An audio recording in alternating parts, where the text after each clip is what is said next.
Thank you, Scott, and thank you to everybody at Desiring God for making this conference, the celebration of C.S. Lewis, possible. I don't think there's a subject, well, there's a few subjects, but there's not many human subjects I could get more excited about than C.S. Lewis. The old gods are dead. Jupiter, Jove, Poseidon, Baal, Astaroth, they're gone. They're dead. They've been destroyed. Long ago, they've been destroyed. And as missionaries have gone out and as the gospel has spread, the last little holdouts have been exterminated and pushed to the edges, and missionaries still run into paganism. They still run into those, the little residue of that darkness that existed pre-Christ. But there's another old god that's not yet dead, and that's man, us. Like, we've set ourselves up as idols all the way back, as far back as it goes. When Cain sacrificed his brother to his own pride, to his envy, we had this moment, this moment of idolatry, of human sacrifice to mankind. We, humans, are alive and well, both on the faithful side, serving Christ, and on the unfaithful side, serving ourselves and building up our own idols. When the first missionaries went out, when the disciples were sent, they were going out combating the old gods. And they did this with miracles, with the good news, with a story. They told a story. And they told these peoples a narrative about God who was infinite, who became flesh. And I love that the story is so easy for us to forget, but the story is very, very powerful because of the amazing amount of humility involved. So in the ancient world, you go out and you say there's an infinite creator God who spoke and the world was. He said, "Let there be light," and his words were light. The world was filled. He crafted man from dust. You tell this story, man falls, and then you get to Christmas and you start blaspheming. If we made up Christmas, it would be disrespectful and blasphemous. And then the Word was made flesh and was attached to a placenta inside the womb of a virgin and was born in a barn and stuck in a food bowl. It's astounding. It's hard to fathom. Think about the ancient kings, the ancient heroes. The pride, the arrogance. If you've read the Iliad, you've seen ancient heroes and how they talk about themselves. They talk like the worst of pagan rappers. Just check it out. That's it. That's Achilles. That's it. Man's always been like that. We've always been like that, set ourselves up.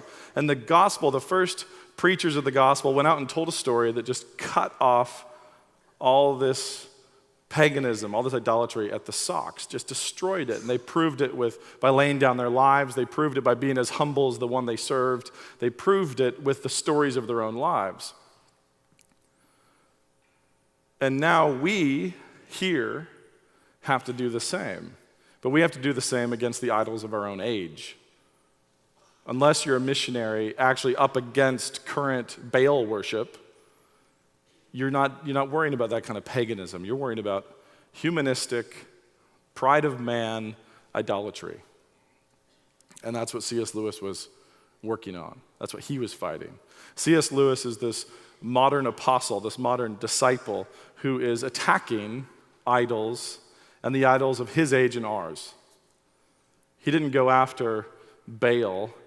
He actually linked up guys in lab coats, scientists, like the servants of scientism, the worshipers of the god science.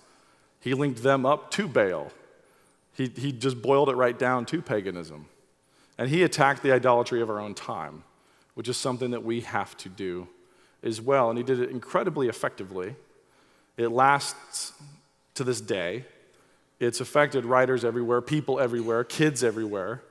And he's pointed his narrative guns, his storytelling guns, at scientism, which is different than science, by the way. Think about two origin stories.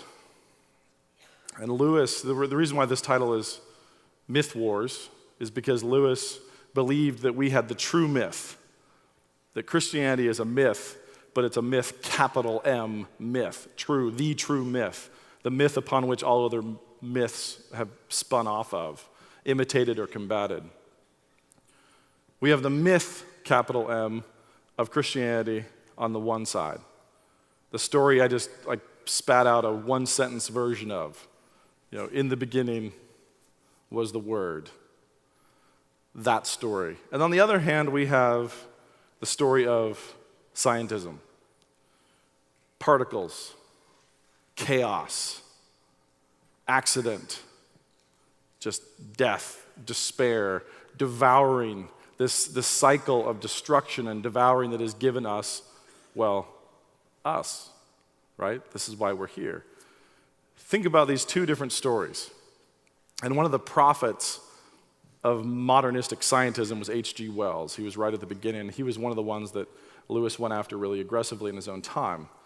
H.G. Wells, the poet of meaningless destiny, said the following: "Age by age, through gulfs of time at which imagination reels, life has been growing from a mere stirring in the intertidal slime towards freedom, power, and consciousness." Inspiring. A mere stirring in the intertidal slime is, I think, the high point. Right there. Okay, so why is he so proud of this? Why is he so clearly inspired that we rose up from a mere stirring in the intertidal slime towards freedom, power, and consciousness? Well, because survival of the fittest makes man the defending champion of reality. We're as big as it gets. We're the winners. That's it. Ta-da! Give us the trophy. Here we are. We beat it. We climbed out of that intertidal slime. We climbed out of that and up the beach, and you know what? We grew nostrils. Yes. Boom. Right there. Take that, guild creatures. My father wrote a song called Science Fiction when I was a kid that tells this story, and of course the high point of man was when we went with the opposable thumb. And, whenever you're down, just remember, you've got thumbs. This is it. So we're champions. We're the winners. We are the gods, honestly. We're as close to gods as we can get. And it's not surprising that shortly on the heels of this, and even in the middle of what H.G. Wells was talking about, that eugenics would show up. That we would sort of move on down this binge of the pride of man into the Holocaust and all the other awful things that we ended up doing in service of the champions of reality. Again from H.G. Wells, we are hardly in the earliest dawn of human greatness. The little triumphs of man's present state form but the prelude to the things that man has got to do. Think about Newt Gingrich saying, "We're going to have a colony on the moon." Like, yay. And then actually look at the solar system and realize how tiny that still is. But H.G. Wells talking about the triumph of man and this contagious vision about, you're awesome, we're the champion. Well, not those people over there, we're cooler than them.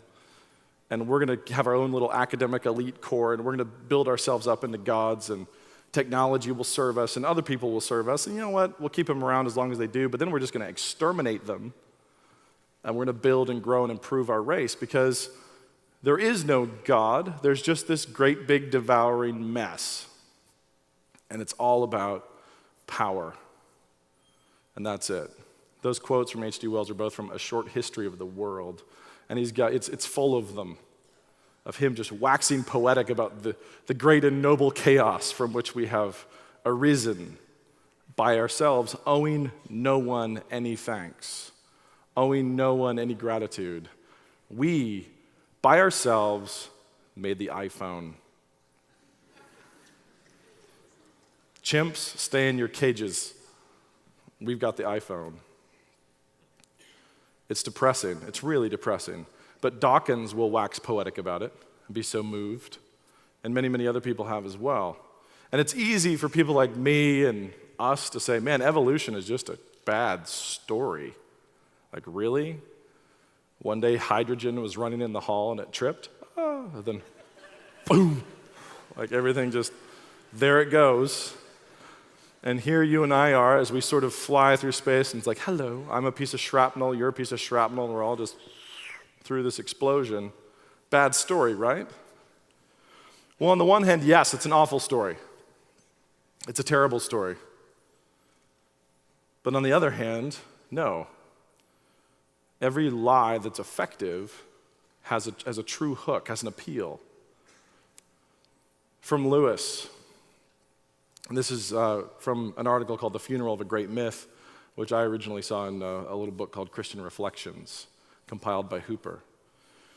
Lewis grew up believing in the myth, the big myth, the great myth he refers to it as. Quote, and I still feel its almost perfect grandeur. Let no one say we are an unimaginative age. Neither the Greeks nor the Norsemen ever invented a better story. And as a side note, notice Greeks and Norsemen, he's saying they didn't make up a better story than evolution. Evolution at least competes with the Norse myths. It's like, well, yes, it does. It absolutely does. And the Norse myths also were not happy either.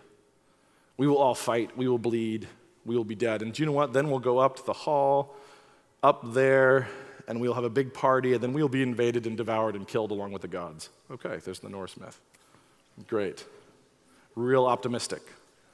The Greeks, always tragic, everything's tragic. You have big bully gods, all these deities, these bullies, and every time man would achieve anything great, the worst thing you could do in the ancient world was achieve anything. Keep your head down. If you rise up taller than anybody else, it's like, well, the gods are going to show up and they're going to end up fighting over your carcass. Like, you're going to be toast. But Lewis actually pays evolution a compliment. He says there's grandeur here. Later on he says there's tragedy here. There's man as the tragic hero. Man is God. Now he's not saying that, oh yes, it's a lovely story, but he's saying that's the appeal. The appeal is that grandeur that we are the gods. We are the greatest thing, the greatest beings ever.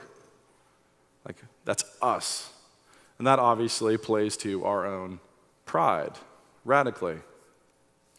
Now think about the downstream consequences of this fork in the story road. You have on the one hand, God, loving, kind, powerful, omniscient, omnipresent, omnipotent, creating everything, crafting everything, spinning all the spheres into their orbits, and then creating man in his own image, and then man has fallen. Think about the difference between man, the fallen son, and man, the brute, ascendant animal, the beast. Man, the most powerful beast who killed everything else on its way up, or man, the fallen son. And at those opening pages of the story, everything's different. Everything changes. If we are the ascendant brutes who got here by our own power, well, do we have any guilt? Is there guilt? No, absolutely not. If we are the fallen son, everything we see is processed differently. And Lewis actually, he really adhered to a worldview he referred to as the ancient, even Aristotelian, but the medieval worldview. He wrote all about it in a whole book called The Discarded Image. And he says some beautiful things in The Discarded Image, focusing on the humility of the medieval system. And he says, walk out on a starry night and look at the sky. Lewis says, look at the sky on a starry night. And don't look at it like H.G. Wells. There's more chaos. This is the chaos from which we have flown and which we will eventually conquer, and we own it. We are the owners of this. We are the masters of everything we see, or we can be the masters of everything we see. And look at the stars like someone in exile. Look at the stars like Scrooge looks in the window of a Christmas dinner. And that's how Lewis saw the heavens. That's how Lewis saw man. That's how the medievals saw man. We got thrown out. We are down here. A lot of people accuse the medievals of believing in geocentricity out of pride, seeing man was the center of the universe and everything went around us. It's like, well, not to be blunt, but to be blunt. It's like for them, it was more like Earth is the anus of the solar system. And they would go so far as to use that language. We are the sinners. We are the fallen. We're all the way down there. Being at the center was not the throne room. It was as low as you could get. And the further out you got, the closer you were getting to heaven. And that's how Lewis looked at the world. And he didn't care what was spinning around what. It was a question of, are we included or are we cast out? He looked at the moon and saw that it was barren and bleak, and saw all those craters and knew that at some point there had been a big showdown. I mean, look at all that the war-torn moon. Meteorites, rubble flying through space from smashed what? Reality. Part of the perfect creation that has been damaged and destroyed. And so Lewis looked at the heavens as a fallen sun, hoping to regain fellowship, hoping to get reunion. H.G. Wells looked out and said, we are the awesome sauce. And we're going to claim everything. And as a side note, there's nothing new under the sun. Nothing new under the sun. Which is why Google can seriously make an announcement like, oh, by the way, our next project, we're going to conquer death. Seriously. Now we have omniscience down. Because we've read all your spam.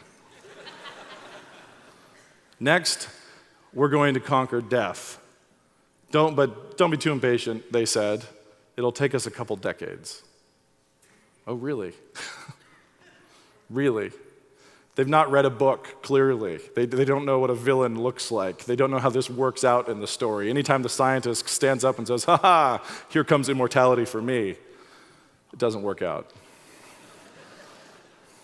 Because there is an author who's writing the story, and you don't understand what role you just got cast in. Who wants to be Babel? Oh. It's bizarre, the blindness that otherwise deeply intelligent people can show. So here we are again, talking about how awesome we are. You know, Walt Disney has himself frozen so he can come back from the dead later. I look forward to that working out. Google's going to solve death, and H.G. Wells was talking the same way. And Lewis looked at that idolatry, the modern idolatry of man, which for us, even then, we could rewind to his time and be like, oh, they were so clunky. Look at them and their cute little adding machines. We can look back then and patronize them, but at the time, boy, they felt really ascendant. And Lewis went after that idol. And he went after that idol with everything he had in his fiction. But still, think about the downstream. Now, in his storytelling versus the storytelling of atheistic chaos, the downstream consequences of this fork in the road. If you say, boom, chapter 1, that's the boom, or in the beginning was the word. Opening lines matter, and they matter for the rest of the story. Fork left, fork right, fork right. On the one hand, we have the true myth of the spoken world and fallen man. On the other hand, we have man, the brute, nearly triumphant. We're getting there, just hold on. Pick, and then every single character in the story changes. Every character changes. Change your opening line. The role of every human being that you contact, that you touch, that you chat with has changed. Evil, pain, death, guilt, this ache we feel from actual evil, pain, death, and guilt, and we can say whatever we want. It's still there. It still hangs on us. We're trying to figure out how to deal with it. What will save us from that? What improves man the race? What saves and improves man, the individual? Which way does it go? And obviously you can see how quickly this gets into straight force, power, manipulation, control versus love, sacrifice, repentance, fellowship, reunion. Every effective lie always appeals to man, and I think this is absolutely true. Every effective lie appeals to man with a false gospel release, a faux gospel release, a release from your guilt, a release from your burdens. Every single tempter along the road is saying, hey, I can take care of that for you. I can get rid of that for you. That guilt, that burden, that sickness you feel, come on over here. I've got something for you. I'll take care of it. Every effective lie hooks us there and pulls us in. The good news of Christ's sacrifice is replaced with the good news of no guilt in the first place. The good news of follow your heart and go to bed with anyone or anything that's willing or unwilling, if you have a solid end game and an alibi. The good news of go ahead and abort that baby, steal that land, expunge that baby, and experiment on its flesh to improve your own complexion and shampoo. The good news of dominate, grab power, and be saved. The good news of you're not guilty no matter what you do. The good news of claw and scratch and don't feel bad, survival of the fittest, man. That's it. They were weak. That good news is the good news that has powered our era. That's what we're up against. We're not up against Baal. We're up against that story. Not surprisingly, this breed, this false good news, can be oddly appealing across all demographics. I've always been confused whenever I've met an extreme weakling, and I mean this in just a raw descriptive sense. A very tiny, sickly, feeble man stands there and tells me, will to power, baby. It's all about strength. It's all about power. Might makes right. And you're looking at him thinking, but why you? I mean, you should be the one saying, hey, let's talk about this, guys. Because you're at the bottom of the pecking order. But that envy-ridden weakling, this appeals to him. He can get away with anything he wants. The most overt instance of that I ever encountered was a guy standing in a hallway outside of a philosophy club meeting telling me that might makes right, will to power, it's all about strength, brute strength, there is no God, yada, yada, yada. And he's standing here eating McDonald's. And so I stepped towards him and just said, give me your fries right now. And he kind of stood there and said, what? And I said, give me your fries, man, like just up against the wall. And he,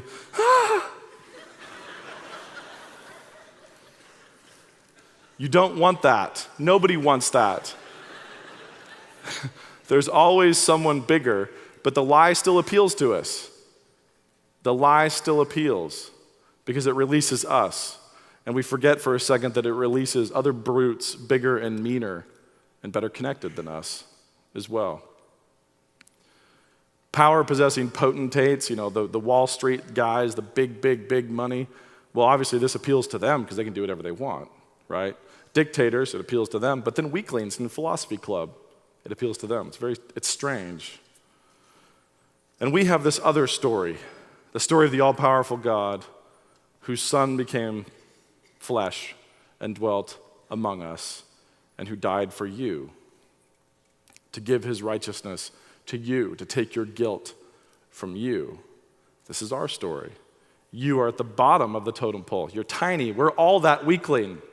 All of us are that guy in the hallway quickly eating our fries. They're mine. Like that's it. That's sort of golems. We're all golems here. And we can talk about how it's okay if we strangle people in the dark. It's not really bad. I kind of needed to do it. Or we can receive grace. And that's the clash of the story. That is the conflict. The story wars. The myth wars. We are here with a need to strip the shiny lies off of the false narrative. We have to get that false beauty off of it, that sense of power off. We have to tear it down. And how do we do that? Well, you do it with stories.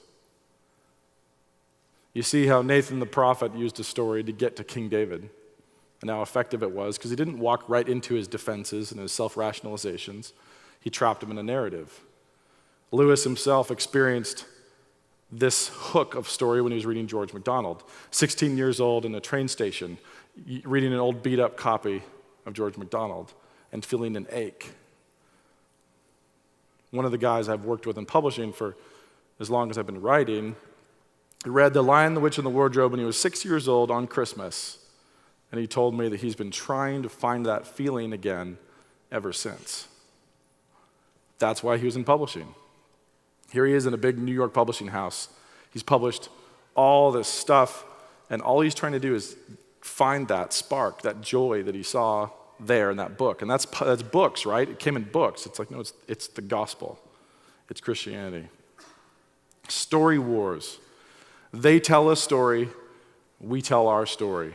This is how the world works. How many people, if you just walked down a street and said, are you an atheist? Do you believe in chaos, evolution out of chaos? And pick every single person who says yes and ask them for their factual foundation for that. So explain to me the facts.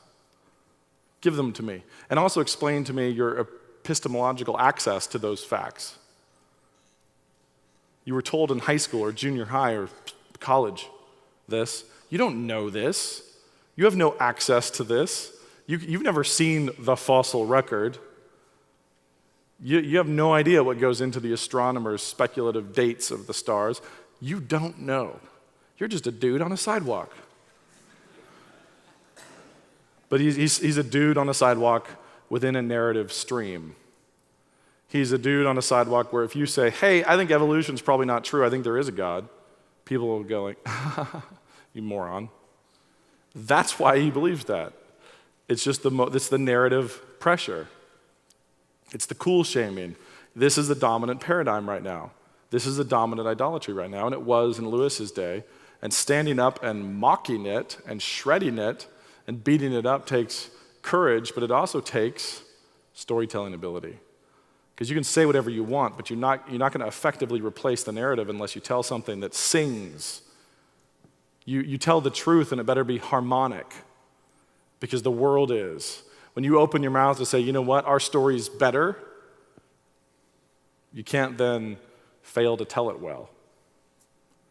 This is why we need to strive to be, every one of us, storytellers. I don't care whether you're telling stories. I'm not talking about written books. I'm talking about with your own lives. When you say, hey, I have the gospel, and it gives me grace and kindness and enables me to love my neighbor, and all your neighbors say, what? No, it doesn't. Then you have facts coming out of your mouth that might be true, but the story you're living is a lie. Our story versus their story. Survival of the fittest, grab power, push other people down, climb to the top, versus serve, give, love. And you can't say serve, give, love, and then grab and climb and scratch. You are all telling stories, and they happen to be real. A lot realer than the stories even Lewis was telling. So Lewis went after scientism. He went after it directly. We need to tell stories the way he did, and his stories do this very, very effectively, that strip off the shiny, false beauty of the lies and idolatrous religion, the faith that we have now as a godless people. We need to strip all that beauty off and leave the actual story standing there naked and nasty for everyone to see, like Duessa, the witch in Spencer's Fairy Queen, the little-known witch, and we use Duessa with our own kids a lot. It's really useful. So Duessa was beautiful on the outside. She put up this facade with her magic, seduced St. George away from Una, the church in the story. But eventually she's unmasked, and all that facade is ripped away, and she's a shriveled up, little bald, nasty, naked woman dripping poison from her breasts. That's Spencer's Fairy Queen. They were a little bit more free and easy than Christian fiction today.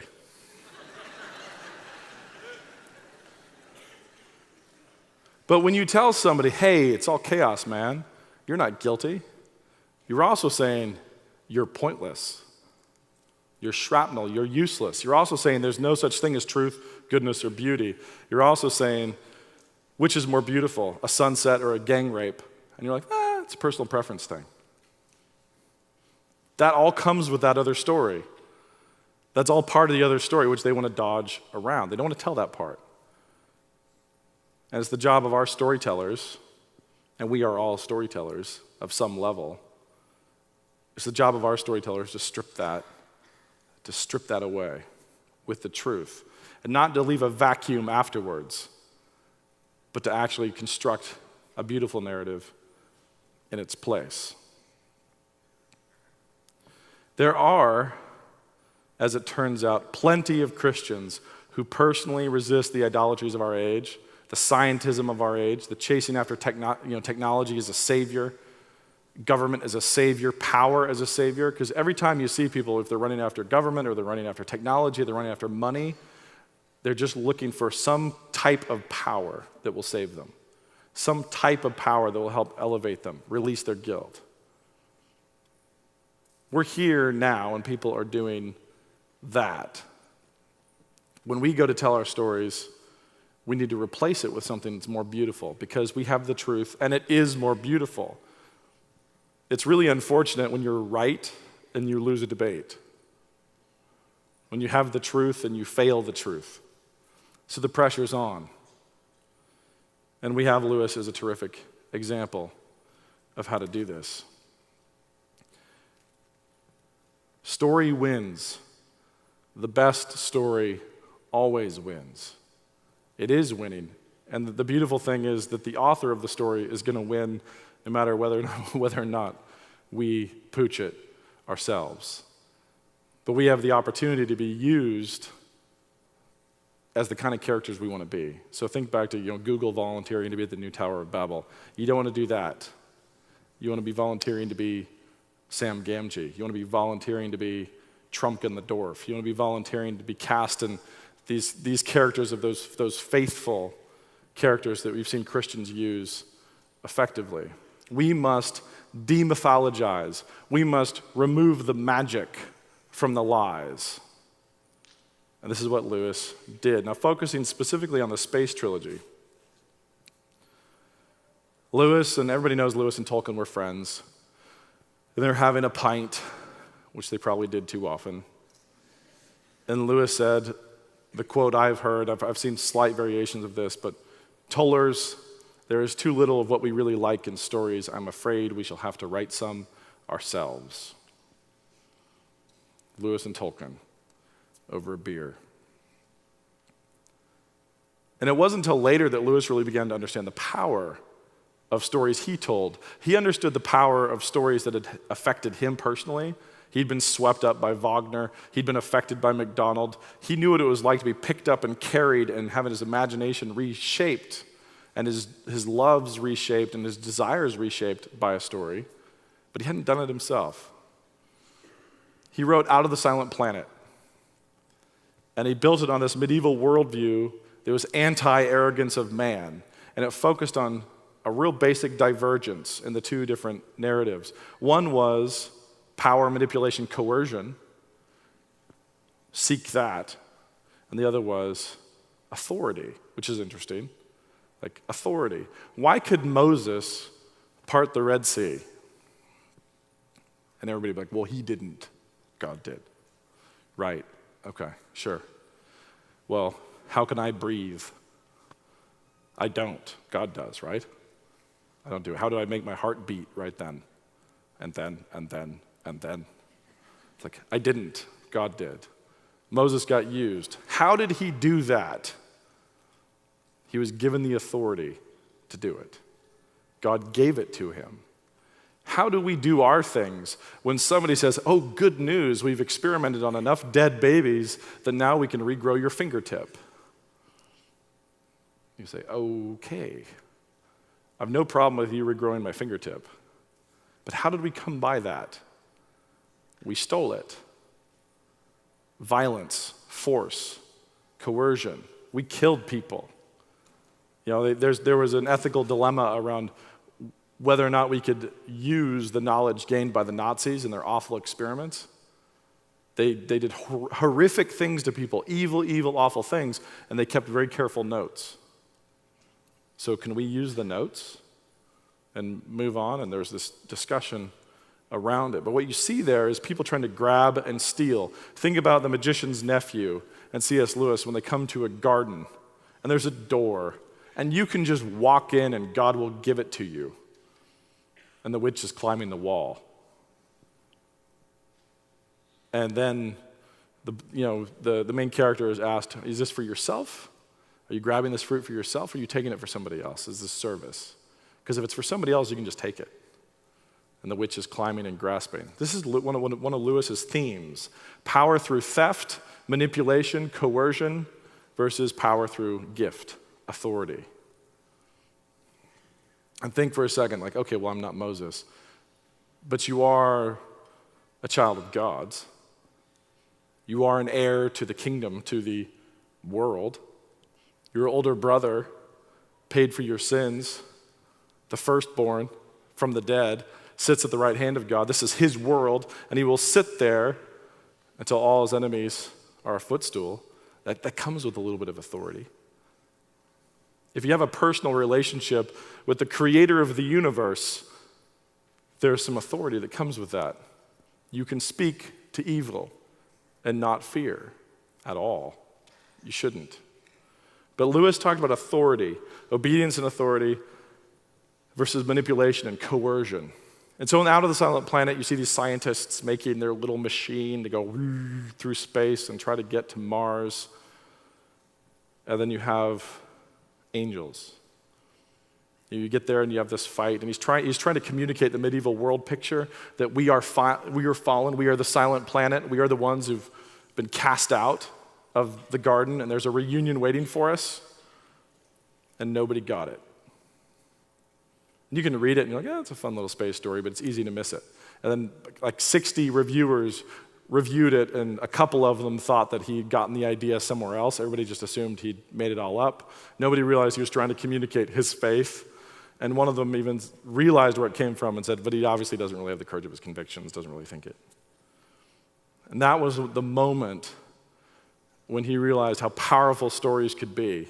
And he thought, I can get away with anything. And so he decided to write the same story over again, trying to communicate the same view of the world one more time. And so he wrote Paralandra, the next book. It's really the same book as the first one. It just got juiced up completely. And you have, again, power from authority, and you have manipulation, theft, abuse of nature, like where you just dominate and grab and intrude, and it doesn't matter whether or not you're there as a steward, as a shepherd, you're just getting it. You're there as a thief.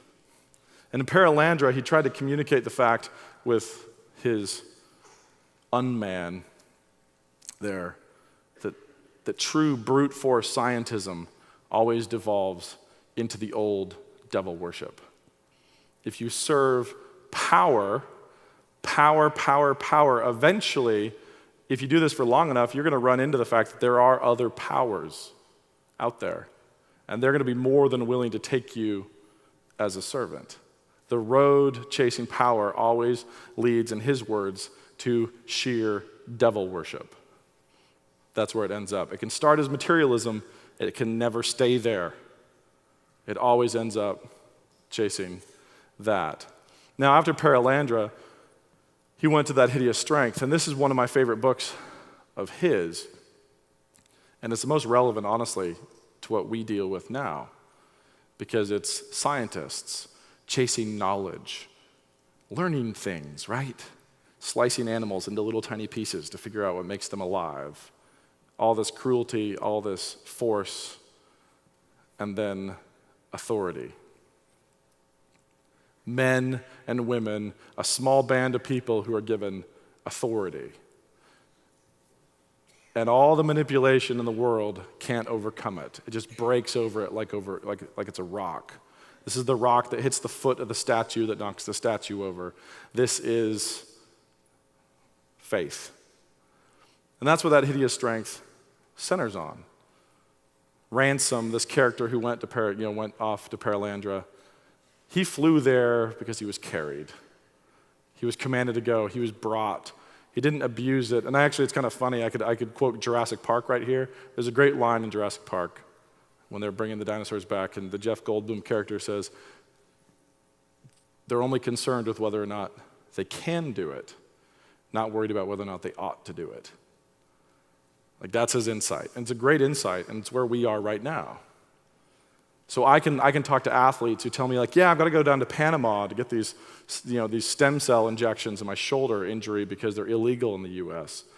Or I've got to go down to South America to get lots of very, very sketchy, awful, dark, Nazi-like treatments. And that's where we are.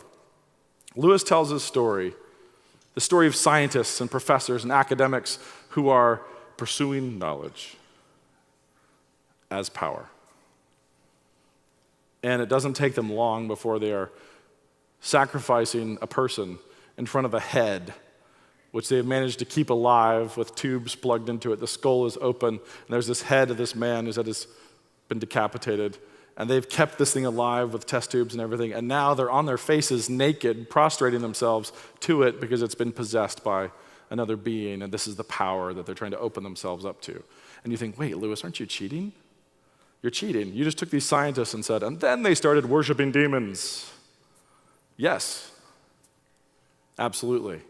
He strips off all the prettiness, all the power, all the upside, and just shows you hell. This is hell. And he does it in the Great Divorce. He does it in That Hideous Strength. He does it in Paralandra. He does it in all of his storytelling.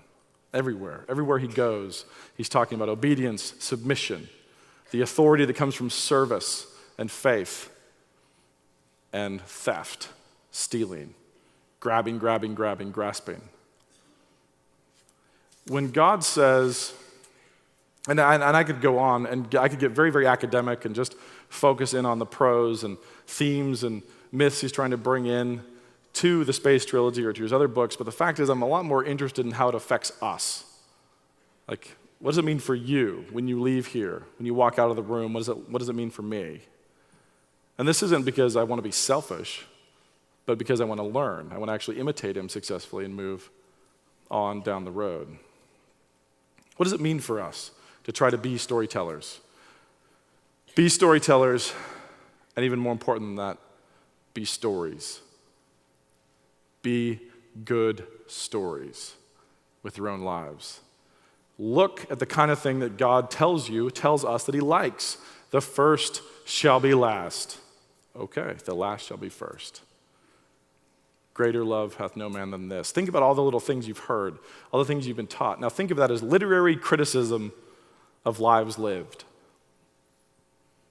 Look at King David. One of the things I find glorious in the David fall story is after David falls with Bathsheba and murders his own men, not just the one man, but the other men with him to cover his tracks, God says to him, look at everything I gave you. Look at everything I gave you. Look at your story. You conquered this. You conquered this. Like, look at all these things I gave you. And he doesn't say, why couldn't you be content with that? He says, and I would have given you more if you'd asked. And the shocking thing there is that David had stopped asking, and he grabbed. He took. He went to force. He stole. Remember that. Like, move on. We have to move on in our lives. Look at the lies and try to live your own lives in a way that is a successful counterexample and a rebuttal and a compelling narrative that undercuts the lies that are being said. And realize this, we really want to be friends with everybody. And I have friends who would say, oh yeah, I believe in evolution and I'm still a Christian and I don't doubt their faith and it's easy to have fellowship. I'm sure there's people here, it's not a problem for me. I have no doubt of your regeneration or something like that. But bear in mind that the opening lines change the story. They change the characters. God who gave us Adam through millions of years of destruction and mutation and genetic weirdness and death before we ever had an Adam is a very different thing than God crafting his own image and breathing life into him. And those first pages change everything. So live stories. If you're parents, if you have kids, realize that you are the storytellers of their existence. You're the one who pulls the book off the shelf and says, read this. You want to be that person, because otherwise there's going to be somebody else saying, no, no, no, read this one. Read this beautiful little piece of survival of the fittest. How about some Twilight? Anyone? Be storytellers with your lives, with your words, and curate stories that feed the souls of those around you. And know that there's no vacuum. We are narrative creatures. We feed on narratives. And right now, most of our culture is feeding on a narrative lie, taking it for granted. Use your life and your words to undercut it for those people around you, and not to leave it as a vacuum, but to replace it with something more beautiful. This is easy to say, but it's all summed up by just simply live like Christ. Okay. But the beautiful thing is, by his grace, we can. Let's pray.